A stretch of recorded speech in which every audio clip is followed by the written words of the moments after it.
Again, in the last few minutes, your team really executed well and closed out a game. You seeing growth in that aspect of the game? Definitely yes. Indiana, and we talked about it before the game, that's a tough team to play against.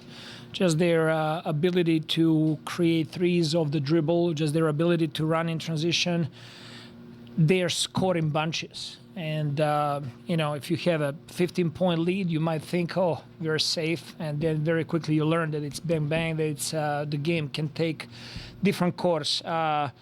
I thought that in the fourth quarter when they went on the run, we hit a timeout and just said, all we got to do is one possession at a time. We got to really focus on us, how we're executing on offensive end and defensive end. I thought that our execution down the stretch in last 4 or 5 minutes was really, really good. So I think we were getting better in that aspect. What are you seeing from Scotty in that vein? Finishing games with the ball in his hand, making all the right decisions? Are you seeing? Scotty tonight, he did score 35 points, but for me, much more important than that is the tone that he's setting for the team. The poise that he's playing with, how he's picking up his teammates, the way he's talking, the way he's learning to manipulate the game. He's becoming much, much better in the half-court setting to attack, to touch the paint, to score. I thought that he was outstanding tonight. I wish that one of his turnovers ended up as assist. That would look even better on the box score. What about his defense, do you think, has been different this season? It seems like he's picked it up a notch on the defensive end compared to last year. He was always very intense. I think he's just maturing as a player, knowing tendencies, knowing what players are doing, getting more comfortable inside our schemes as well.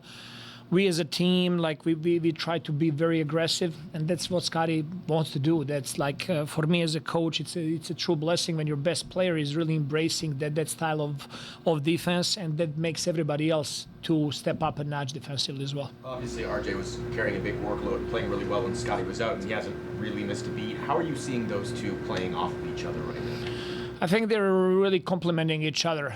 Both of them capable to play on the ball, both of them more than capable of playing off the ball. I thought that they did a really good job offensively, and I'm always gonna be the first one to praise them when they do good stuff. I still expect more from them, execution-wise, taking care of the ball when we need it. Again tonight, big number of turnovers, and we need to continue watching film and studying and trying to clean that up, because that's going to really unlock a lot for us.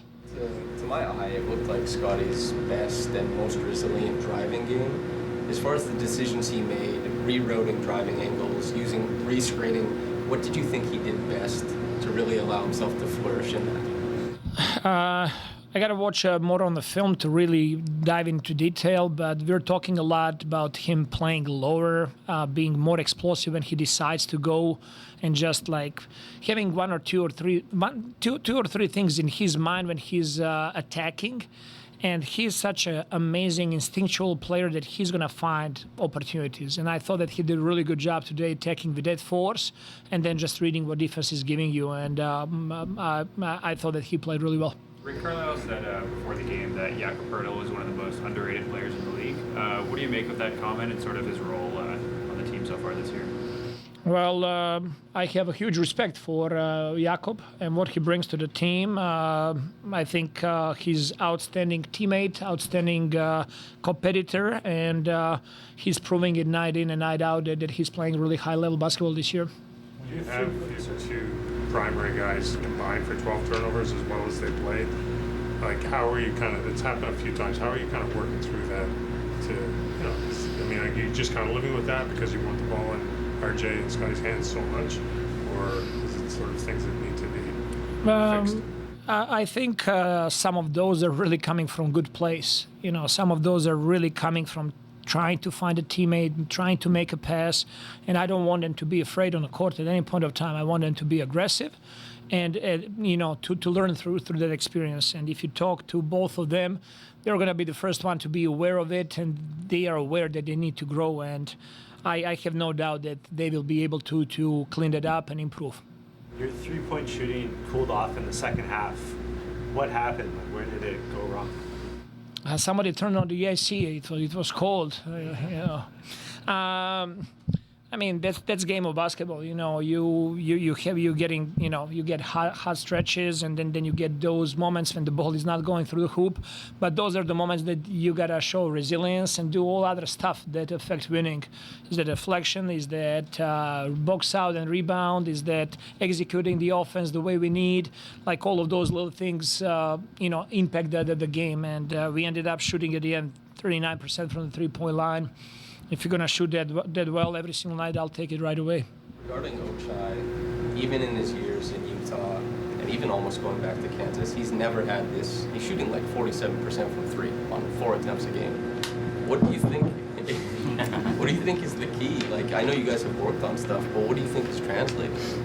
A lot of work that he's putting in. There is no magic to it. You know, when you put the work in, when you believe in what you're doing, and your teammates believe in you, it's amazing. And all of his teammates, every time that he's getting opportunities to shoot the ball, and if he misses a shot, everybody's like really encouraging him to continue shooting. And that's simple as that. Put the work in.